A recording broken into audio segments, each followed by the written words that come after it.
우리들이 체험하는 두려움에는 여러 가지가 있을 것입니다.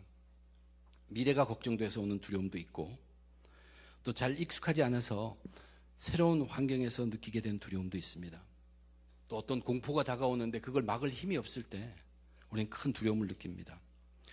로마서 13장에서 세상 권세에 대해서 말하는데, 왜 갑자기 세상 권세를 말할까 생각해 봅니다. 당시 이 편지를 받는 로마의 그리스도인들은 정말 막강한 권세 밑에 위협을 받는 그런 상태였다고 사람들은 말합니다. 분명히 박해도 있었고, 또 유대인들은 그리스도인들인 유대인들은 로마에서부터 추방령이 내려져서 쫓겨나기도 했습니다. 그러나 성경 말씀이 당시의 그 상황만을 설명하기 위한, 그 상황만을 위한 그런 결코 아닙니다. 이것은 하나님의 계시의 말씀입니다. 이런 두려움을 생각해 보게 되었습니다. 제가 믿지 않던 때, 믿지 않는 사람으로서 교회에 들어갔을 때 그 느끼는 심적 부담감, 두렵습니다. 예배만 끝나면 집에를 가고 싶어요.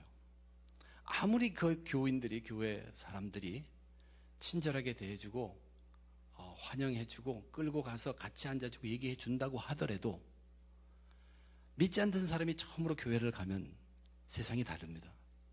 그래서 심적 부담감이 되게 커요.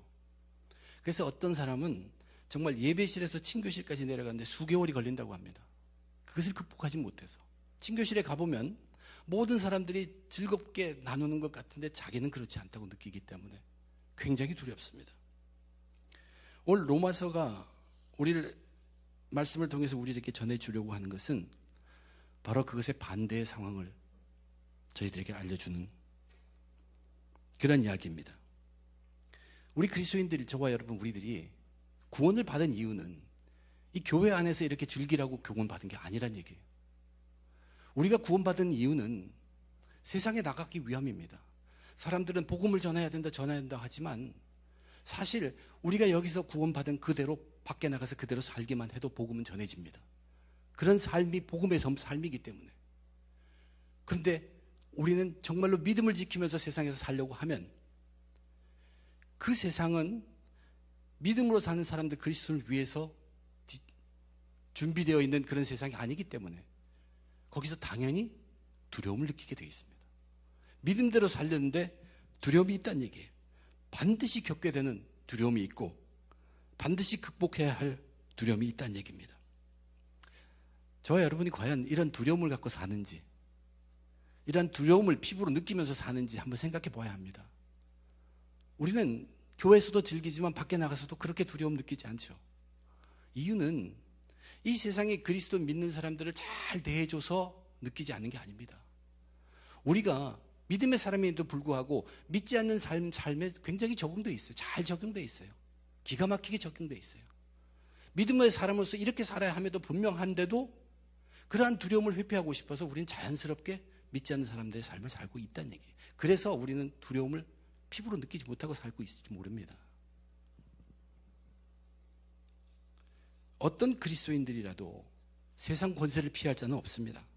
누구든지 이 세상 권세는 대하게 되어 있어요. 그 두려움은 오게 되어 있습니다.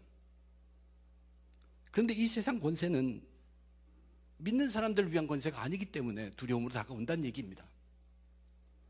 로마서에서 이 세상 권세에 대해서 언급하는 이유는 이 세상 권세를 반드시 상대해야 하는 믿음의 사람들에게 준비될 것을 명령하는 것입니다. 그것을 준비되라는 것이에요. 핍박을 앞둔 자들에게만 적용하는 말씀이 아니라 모든 그리스도인들에게 하시는 말씀입니다. 만약 우리가 대해야 할 그 상대가, 세상 권세가 비윤리적이고 비도덕적이라면 그만큼 우리에게는 다가오는 두려움은 더 클 것입니다. 오늘 말씀의 제목을 두려워 말라라고 했는데, 두려워 말라고 얘기한다고 두려움이 사라지는 게 아닙니다. 두려움이 사라지는 것이 아니에요. 두려움이 다가올 때 그 두려움에 붙잡혀가지고 아무것도 못하고 그것은 두려움이 지는 것입니다. 근데 두려워 말라는 것은 두려움이 왔음에도 불구하고 그리스도인으로 할 수 있는 것을 감당하는 것, 그것이 두려워 말하지 않는 것입니다. 이것이 두려워하지 않는 것이에요. 순교당하는 분들이 두려움이 없겠습니까? 굉장한 두려움 속에 쌓여 있습니다. 그렇지만 그 두려움이 있음에도 불구하고 나는 그리스도인으로 사는 것이에요. 그 힘이 어디서 나옵니까? 준비되었기 때문에 그렇습니다. 저와 여러분, 우리들은 두려움을 피하기 위한 방법을 찾는 사람이 아닙니다. 두려움 없이 편하게 살기 위해서 구원받은 것이 아니란 얘기예요. 우린 두려움을 만나게 되어 있습니다. 그런데 그런 두려움 속에 만나게 되어 있지만 오히려 그런 두려움이 오면 우리는 기뻐하고 감격하고 또 기대감도 넘쳐야 합니다. 구원받은 자의 삶을 기뻐하면서 구원받은 자의 삶을 자랑하면서 두려움 가운데서도 구원받은 자의 삶을 당당하게 살아가야 합니다. 이것이 두려워하지 않는 삶입니다. 그렇게 하기 위해서 우리가 무엇을 준비해야 되는가? 어떻게 준비되어야 하는가? 늘 하는 이야기지만 그런 것을 감당하기 위해서 저와 여러분 우리들은 정말로 준비되어 있어야 합니다. 그렇지 않으면 교회에서 그냥 인조이하고 즐기고 밖에 나가서 또 기계적으로 믿지 않는 사람 살고 다시 모이고 회개한다고는 하지만 거기에 무슨 우리의 믿음이 증거되고 그런 삶을 통해서 어떻게 복음이 전파되겠습니까? 어떻게 준비되어야 하는가? 오늘 본문을 통해서 세 가지 살펴보도록 합니다. 우선 첫째는 믿음의 사람들로서 세상에 나가서 모든 것에 굴하지 않고 당당하게 구원받은 자들의 삶을 살기 위해서는 하나님을 알아야 돼요. 주어진 인생을 통해서 하나님을 계속 발견해 나가야 합니다. 그리고 하나님을 의지해야 합니다. 예수 믿었다고 세상에서 사는 사람 저절로 되는 게 아니에요. 예수 믿었을 때는 아마 충격적인 기쁨이 올 수도 있습니다. 그러나 곧 어떤 것을 경험하게 되냐 하면 믿음으로 사는데 어려움이 있다는 것을 분명히 경험합니다. 그리고 그 어려움마저도 우리는 믿음으로 극복해야 되는 건 알고 있습니다. 그럼에도 불구하고 제대로 되지 않습니다. 그런 가운데 세상은 현실이라고 하면서 무차별적으로 그런 믿음의 사람들 공격해 옵니다. 그게 두려움으로 다가오게 돼 있어요. 근데 첫 번째로 우리 믿음의 사람들이 마음속에 다져야 될 것은 이 세상에 어떤 한 것 하나하나라도 우리의 좋으신 하나님께서 모르는 것이 없다는 얘기예요.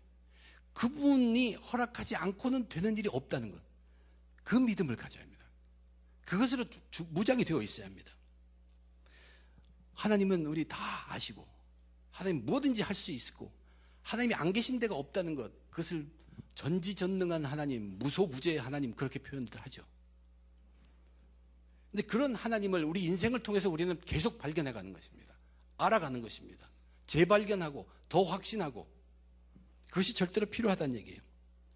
오늘 본문은 로마서 13장인데 12장부터 이 세상의 현실을 얘기하지만 이 세상에 대해서 가장 처음 얘기한 게 13장입니다.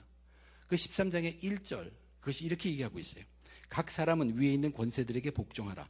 권세는 하나님으로부터 나지 않음이 없나니 모든 권세는 다 하나님께서 정하신 바라.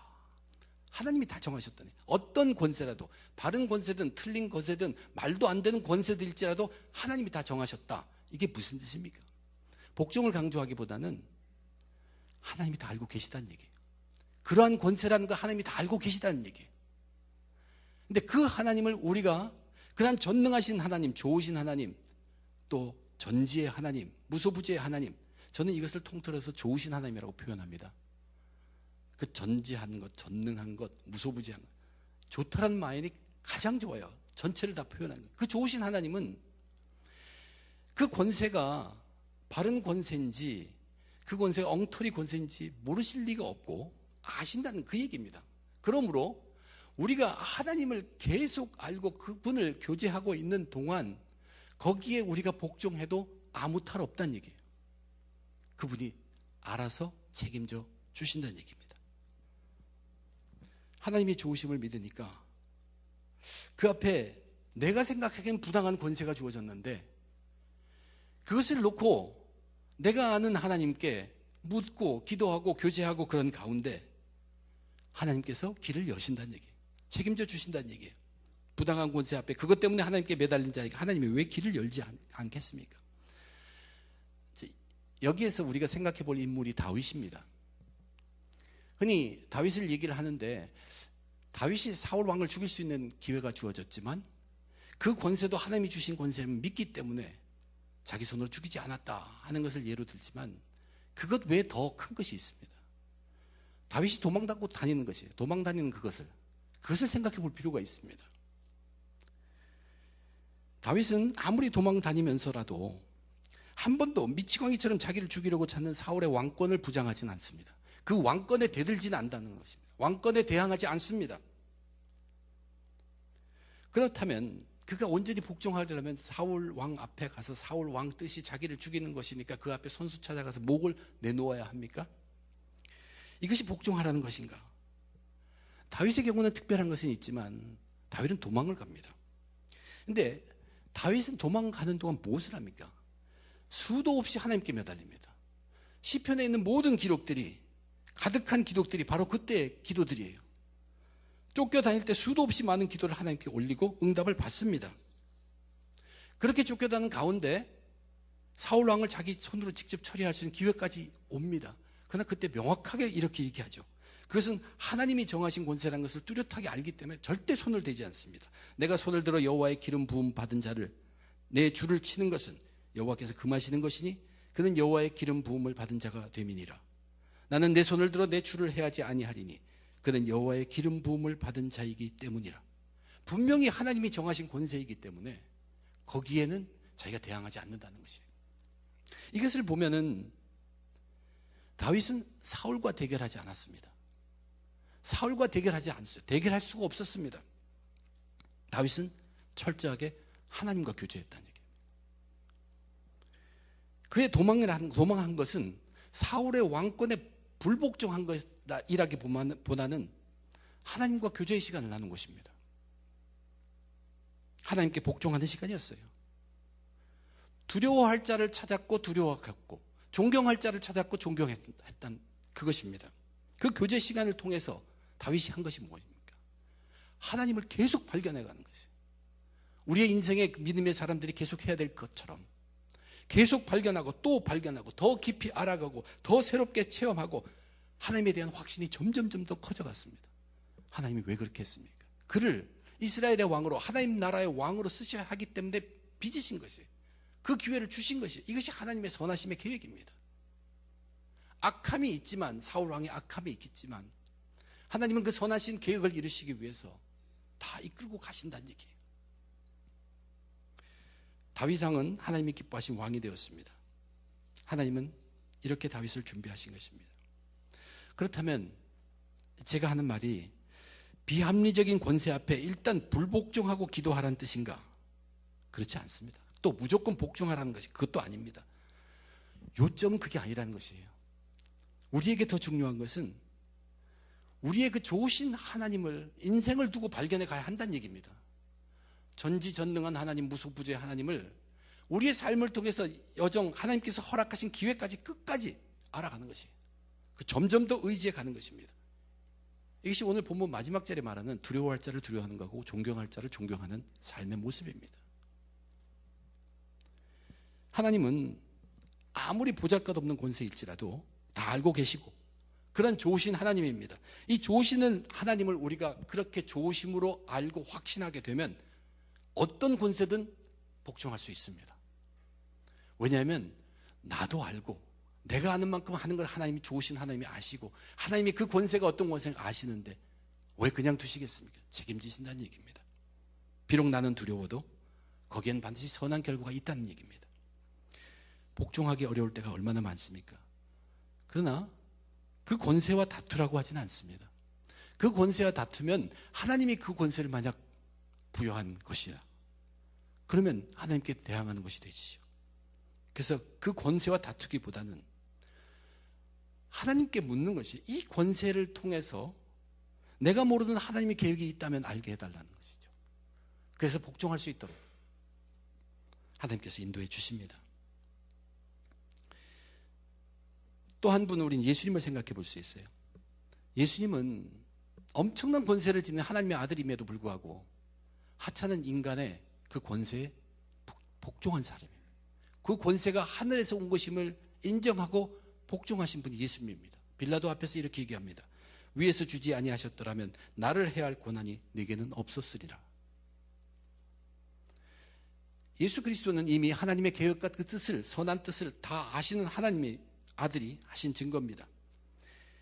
빌라도 권세는 하나님의 아들에게는 정말로 그 권세라는 것은 아무것도 아닙니다. 그럼에도 불구하고 예수님은 그 하찮은 인간의 세상 권세에도 순종하셨다는 것이, 악한 잘못된 권세일지라도 그 결과로 이루어진 것이, 예수님께서 순종해서 이루어진 것이 십자가입니다. 이 십자가가 지금 온 세계에 얼마나 아름다운 하나님의 선을 이루고 있습니까? 우리는 몰랐죠, 그때는. 지금은 알지만 십자가는 흉물이 아닙니다. 온 인류에게 엄청난 선이 되었다는 것입니다. 선이 우리의 좋으심, 그 선이 아니라 하나님의 선, 완벽한 선이 되었다는 얘기입니다. 두려운 세상 권세 앞에 구원받은 자로서 바르게 대처하면서 살 수 있는 우리의 자세는 뭐냐면, 이 세상을 창조하시고 구석구석 모르는 것도 없고 움직이신 그 하나님을 계속 발견해 가면서 의지하고 믿고, 그 하나님을 의지하면서 어떤 권세든 만약 믿고 의지하고 순종하면 하나님께서 합당한 길을 여신다는 것입니다. 비록 그 길이 내가 원치 않은 길이라 할지라도 내가 그 하나님을 그러한 하나님으로 믿고 복종할 때 길은 열리게 되어 있습니다. 책임져 주시기 때문입니다. 우리가 바른 권세 밑에 있다면 그건 정말로 참으로 귀한 축복입니다. 그러나 바르지 못한 권세 아래에 있다고 다 불행한 것은 아닙니다. 하나님은 어떠한 여건이든 사용해서 선을 이루실 수 있는 분이십니다. 그렇지만 하나님이 어떤 분이십니까? 그런 때 하나님을 찾는 자, 자기를 찾는 자에게 상 주시기를 원하시는 분이 하나님이십니다. 어떠한 여건이 우리를 만들어서 어쨌든 우리는 인생을 통하여 하나님을 찾고 하나님을 발견하고 하나님을 알아가고 하나님을 의지하려고 할 때 우리는 어떤 권세에도 복종할 수 있습니다. 하나님이 상 주시기 때문입니다. 이 땅에서는 우리가 불편한 그 경우를 결지 몰라도 하나님이 상이 거기 있다는 게, 그래서 우리는 복종할 수 있다는 얘기입니다. 믿음의 사람들로서 세상에 나가서 믿음 지키려고 살려면 두려움이 있습니다. 그러나 하나님을 더 의지하십시오. 좋으신 하나님을 믿고 거기에 매달릴 때 그러면 우리는 어떤 권세도 복종할 수 있다는 얘기입니다. 그게 다는 아닙니다. 이제 그 다음에 또 더 계속됩니다. 오늘 본문을 보면 전부 7절인데 2절에 그러므로라고 시작하고 5절에 그러므로라고 시작합니다. 2, 3, 4절이 이제 두 번째 단락으로 우리에게 주는 교훈이, 2절을 제가 다시 읽겠습니다. 그러므로 권세를 거스리는 자는 하나님의 명을 거스림이니 거스리는 자는 심판을 자취하리라. 다스리는 자들은 선한 일에 대하여 두려움이 되지 않고 악한 일에 대하여 되나니 네가 권세를 두려워하지 아니하려느냐? 선을 행하라. 그리하면 그에게 칭찬을 받으리라. 그는 하나님의 사역자가 되어 네게 선을 베푸는 자니라. 그러나 네가 악을 행하거든 두려워하라. 그가 공연히 칼을 가지지 아니하였으니 곧 하나님의 사역자가 되어 악을 행하는 자에게 진노하심을 따라 보응하는 자니라. 이 부분을 읽으면서 조금 혼돈스러운 것이 있습니다. 세상에는 권세가 항상 악을 징계하고 선을 칭찬하지만 않기 때문에 이게 무슨 말인가 합니다. 세상 권세자들은 선을 칭찬하고 악을 징계하는 그것만이 아니라 어떤 권세는 악한 일을 눈감아주기도 하고 어떤 권세는 착한 일을 한 자에게 누명을 덮어씌워서 괴롭히기도 한다는 사실이에요. 그런데 이 2, 3, 4절은 그렇게 보는 것이 아닙니다. 2, 3, 4절은 어떤 행위든 우리가 이 땅에 하는 것은 그 결과가 있다는 얘기예요. 그런데 그 결과가 이 땅에서의 결과만을 이야기하고 있지 않습니다. 이 2, 3, 4절은 거기에 선을 얘기합니다. 선은 이미 지난주에도 말씀드렸지만 우리에게 있는 선이고 하나님이 있는 선입니다. 그리고 심판을 얘기합니다. 이 심판이라는 것은 지금 반드시 나타난 결과일 뿐만 아니라 하나님 진노의 날에 나타날 진노입니다. 그리고 다스리는 자를 뭐라고 표현하냐면 하나님의 사역자라고 표현하고 있습니다. 하나님의 일꾼이라는 얘기입니다. 악한 다스리는 자든 선한 다스리는 자든 하나님이 쓰고 있다는 그런 뜻입니다. 그러므로 2, 3, 4절은 이 땅에서의 일어난 그 일만을 얘기하는 것이 아니라 이 땅의 일로 그날에 이루어질 결과를 이야기하고 있다고 보면 전부가 이해가 됩니다. 근데 거기서 강조하는 것이 뭐냐면, 그래서 결론적으로 강조하는 것은 선한 일을 행하라는 얘기예요. 선을 행하라고 얘기했는데 그것은 지난주에 공부한 선한 일을 도모하라는 것과 똑같은 얘기입니다. 그 선이 내게 좋은 선이 아닙니다. 하나님이 귀하신 하나님의 선한 그것을 행하라. 우리의 믿음의 분량대로 그 선을 행하기 위해서 뭐라고 했습니까? 어떻게 해야 합니까? 말씀에 순종하는 수밖에 없습니다. 하나님 말씀에 순종해서 선을 행하라는 얘기예요. 그럴 때야만이 이 세상에 다가오는 그 두려움을 그대로 우리는 정면으로 대하면서 믿음대로 살 수 있다는 얘기예요. 말씀에 순종할 때. 오늘 본문의 맨 마지막 절이 두려워할 자를 두려워하고 존경할 자를 존경하라. 하나님의 말씀에 순종하는 것이 바로 두려워할 자를 두려워하는 것이고 존경할 자를 존경하는 것입니다. 우리는 선을 행해야 하는데 그 선은 우리에게 있지 않습니다. 우리가 권세를 판단할 때 대부분 저것은 내게 유익하다 하면 좋은 권세라고 얘기합니다. 그리고 내게 불이익을 주려면 나쁜 권세라고 얘기하기 쉽습니다. 그런데 그것을 오늘 성경은 경고합니다. 우리의 좋고 유익함에 따라 우리의 바른 권세, 옳은 권세, 틀린 권세가 아니란 얘기예요. 하나님만이 알 수 있는 하나님의 계획함에 속에 있는 빌라도의 권세지만 그것을 써셔서 십자가에 놀라운 일을 이루셨던 하나님의 그 권세입니다. 우리는 그래서 권세를 좋다 나쁘다 해서 복종하고 복종하지 않고 그것이 문제가 아니라 우리에게는 주어진 대로 믿음의 분량대로 하나님의 말씀에 철저히 순종해서 선을 행하라. 그러면 두려워하지 않으리라. 만약 네가 악을 행한다면, 즉 하나님의 말씀에 순종하지 않는다면 두려움을 준비하라. 그렇게 경고하고 있습니다. 그 두려움은 지금 당장의 두려움일 수도 있고 하늘나라에서 심판의 날에 하나님이 주시는 두려움일 수 있다는 얘기입니다. 우리가 할 수 있는 일은 선을 행하는 것입니다. 선을 행하려면 지난주에도 강조한 것처럼 하나님 말씀에 순종하지 않고는 불가능한 것입니다.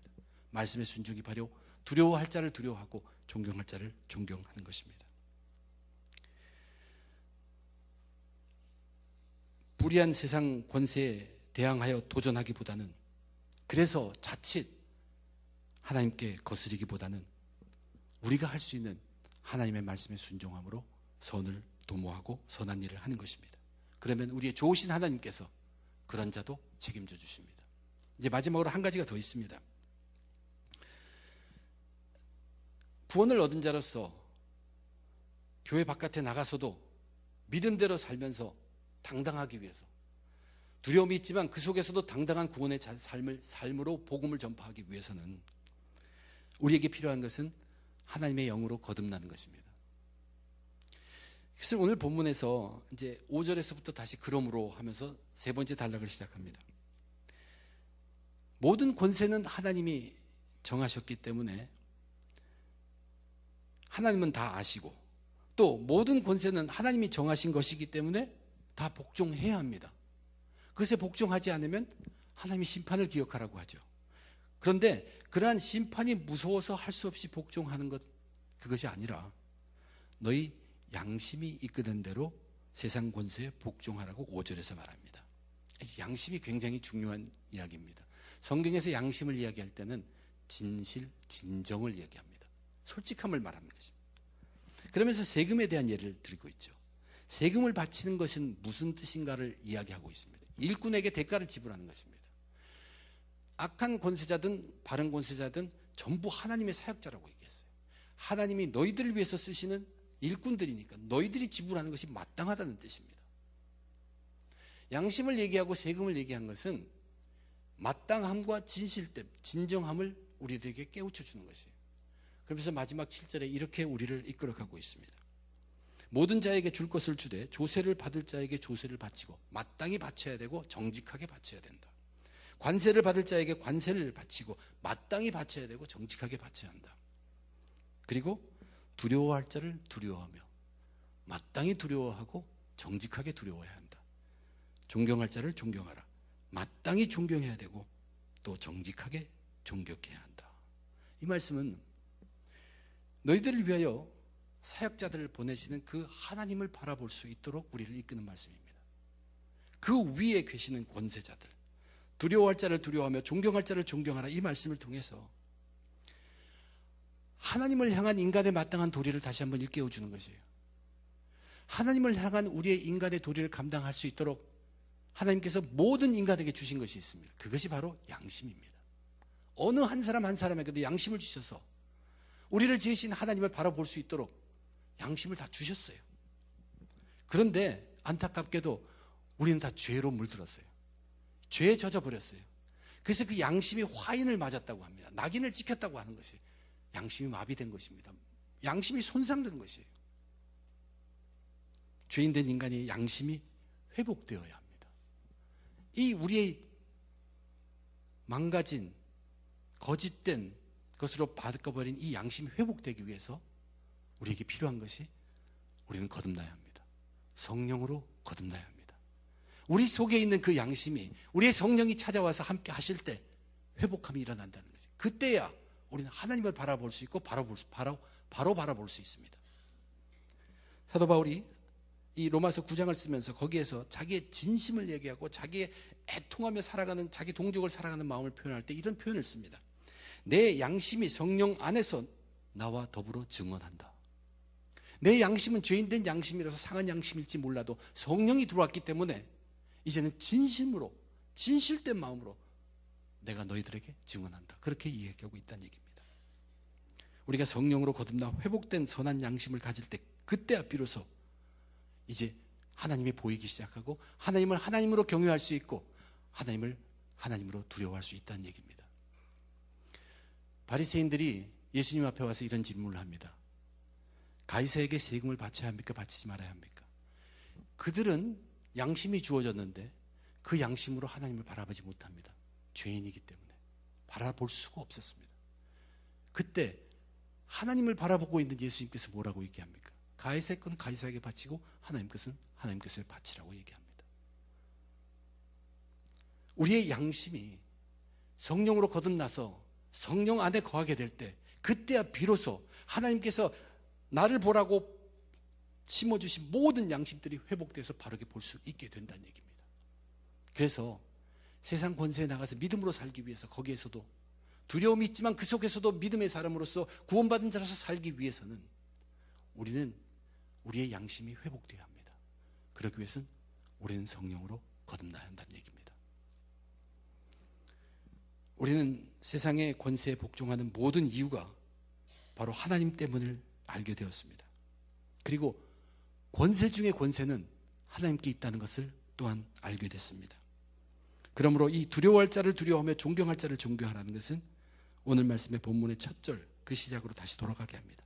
각 사람은 위에 있는 권세자들에게 복종하라. 위에. 모든 권세들에게 가장 높은 권세는 하나님의 권세입니다. 세상 권세에 두려움이 있지만 그것에 그 두려움을 맞서서 그래도 구원을 받은 자로서 우리가 살아가기 위해서는 하나님 권세에 철저히 의지하면 되는 것입니다. 어떻게 하나님의 권세에 철저하게 의지할 수 있을까?